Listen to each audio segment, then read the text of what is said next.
Today, in this class, we are going to learn about cell, the basic unit of a life. Today, in this class, we are going to learn about cell, the basic unit of a life.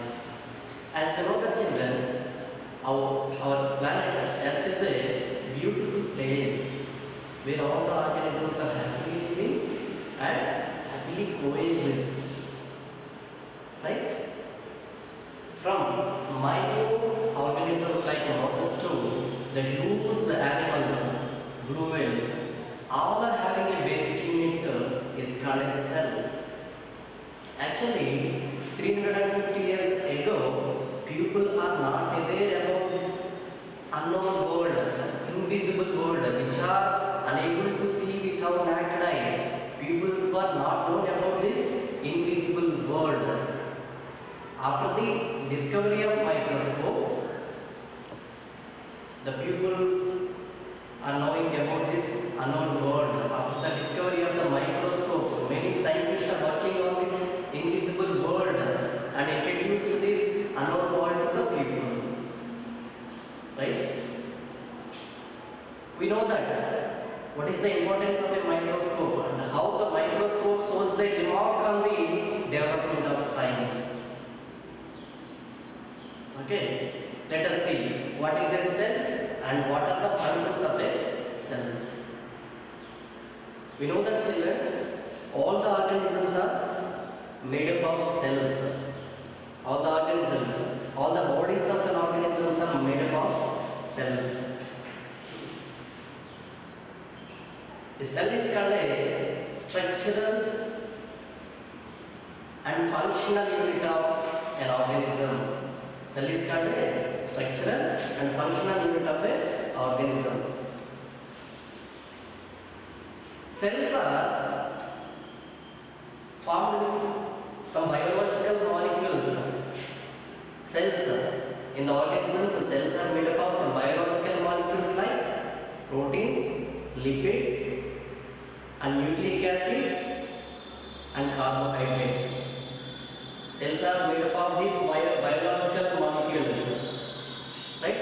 Cells are conducting some life processes and life functions in the organisms. Cells are participating in different life activities in an organism. There are functions of a cell. Cells are participating and conducting the growth of an organism. The growth of an organism are dependent upon the cell, and as well as the cells are participating in excretion also. Here, excretion means waste removal. The send out waste from our body, like urine, like sweat, like a stool. And then they are participating in respiration also. As you know that respiration means the breathing related, lung related function. And in reproduction, participating in reproduction also. As you know that reproduction means producing young ones. Producing young ones means reproduction.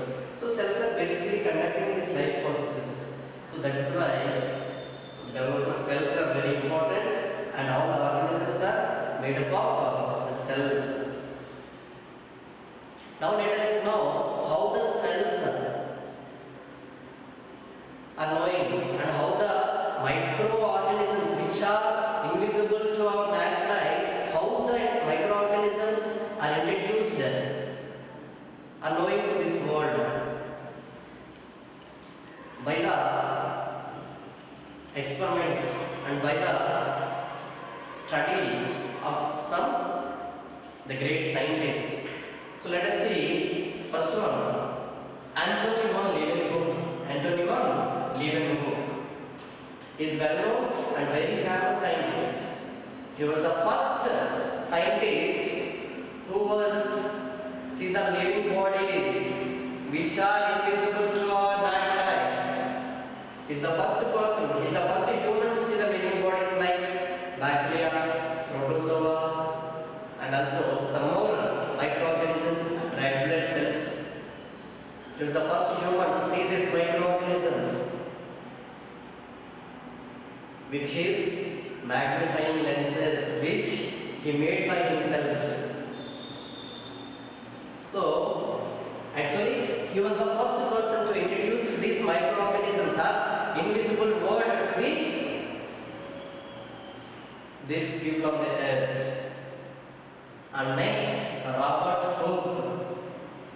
Robert Hooke. The discovery of the cell is a milestone. The discovery of the cell by Robert Hooke is a milestone of the history of science. History of science is a remarkable thing. The cells are discovered by Robert Hooke. So it is a milestone in the history of science. And how he observed his cells, let us see what he did first. Further, in the view of his experiments, first he observed a cock of a oak tree. He collected a bark from an oak tree and he observed under the microscope. Then he observed a structure like a honeycomb. This structure he observed first in a cock of a oak tree. Bark of a oak tree. He observed this structure. This structure seems to be like a honeycomb. When he observed, he thought that the small cavities, this structure seems to be a small cavities. These cavities is called by Robert Hooke as a cell. The small cavities are called by Robert Hooke as a cell. Right? See this structure, it seems like a honeycomb. Okay, then again he observed a mastic. Again he observed a mastic of the cork of a oak tree. Again he conducted one more experiment on a mastic. He took a mastic and soaked it in half an hour. And after he take out from the water and cut the mastic into a thin slices. And he selected a thin slice from them, and again he observed the thin slice of the mastic on the microscope. Again he observed the same structure of a cell structure of a mastic, as like I said, cork of a oak tree. So right. So these both are dead cells. What he observed by Robert Hooke, first, these both are dead cells. The bark of a oak tree and also a thin slice of a mastic, both are dead cells. Now let us see the living cells. Living cells of a plant and living cells of a human. Living cells of an animal or a human. Now let us see. Now let us going to conduct an experiment, a small experiment in front of the children. For that, to observe a living cell of a plant, we need to take an onion and peel off it, right? And then we need to cut a small part, a small piece from an onion bud, like this.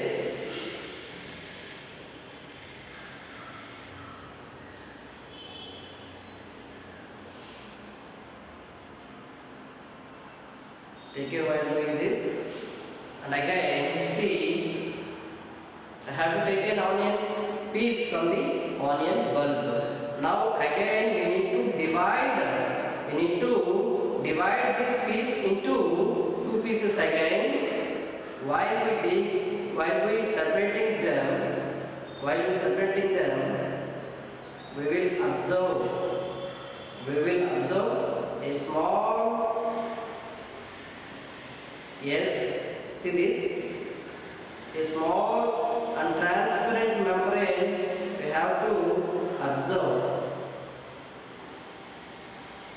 Yes. So take this membrane on a slide.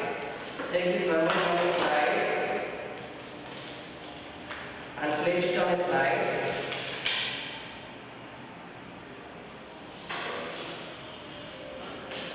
While doing this, we need to take some precaution. The specimen should not be folded. The specimen should not be folded. Now I will observe through the microscope.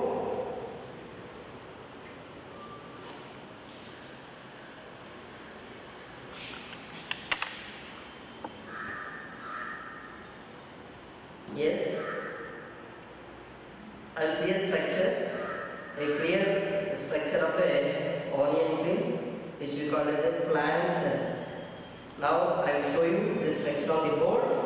Yes, so this structure I will see under the microscope. So this structure is the same structure I will see under the microscope. So again we will see the human cheek cell. Human cheek cell. For that we need a plastic, a spoon or a wooden spoon. Plastic spoon or a wooden spoon. So while conducting this experiment, we need to follow some precautions. We need to wash this plastic spoon thoroughly before using it, and as well as firstly we should wash our mouth, or we should rinse our mouth neatly, and later we need to scrape it from our cheek like this.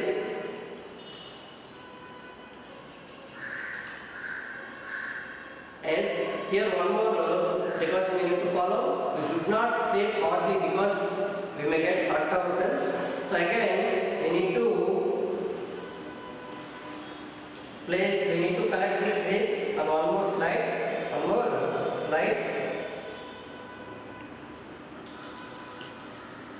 Yes, I have to collect this scrape.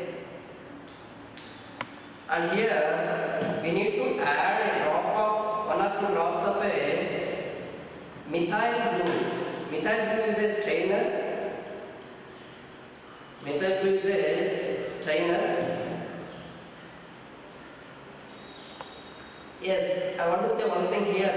A strainer means while conducting experiment, we need to use some strainers like methyl blue, safranin.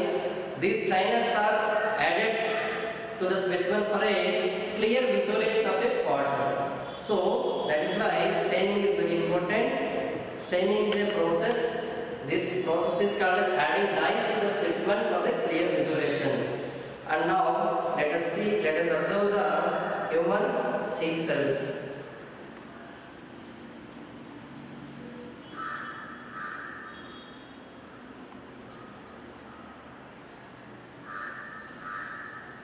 Yes, again I will see the structure of a human cheek cells. Yes, in this slide I have to observe this structure, human cheek cell structure on this slide under the microscope. In both of these I have to notice some parts of a cell. So let us I will explain the parts here. Cytoplasm and center of this cell seems to be a dense body. A round circular body is called a nucleus, and outer layer of this cell is called a cell wall. Outer layer of the cell is called a cell wall. Here, cell wall.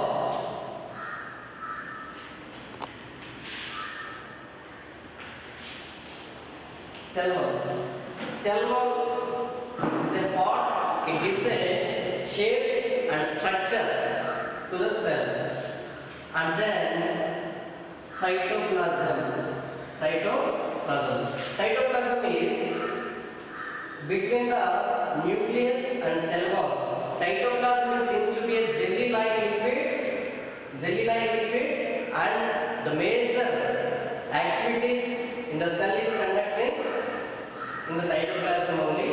And then Go for nucleus. Nucleus is very important part of a cell. Nucleus is a very important part of a cell and it is called a brain of the cell. Why we need to call like that? Because the nucleus controls the all activities in the cell. Actually, people are believed that nucleus is discovered by a scientist Felix Fontana. Felix Fontana. The nucleus at first, nucleus is discovered by Felix Fontana, but later this credit is goes to Robert Brown. Robert Brown, because he conducted more experiment than Felix Fontana on the nucleus, and he observed many cells in the organisms. That is why the nucleus is discovered by. We believe that nucleus is discovered by Robert Brown.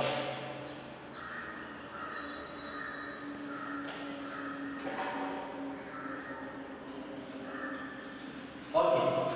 So, one more time, I will explain what we are learning up to now. Okay, I want to know one thing. The word cell. The word cell is comes from a language, Latin language. The word cell comes from the Latin language. The cell means here, cell means a little room. It's very important. Word cell is comes from a Latin language. It means a little room. All the organisms are made up of cells. The cell functions of the cell are growth of an organism, and it is participated in excretion, respiration, and reproduction. Here we may see one individual cell. The both are human cells. These both are living cells, right? Here parts of a cell, nucleus. The major part is discovered by Robert Brown. Okay, thank you. In next class, we are going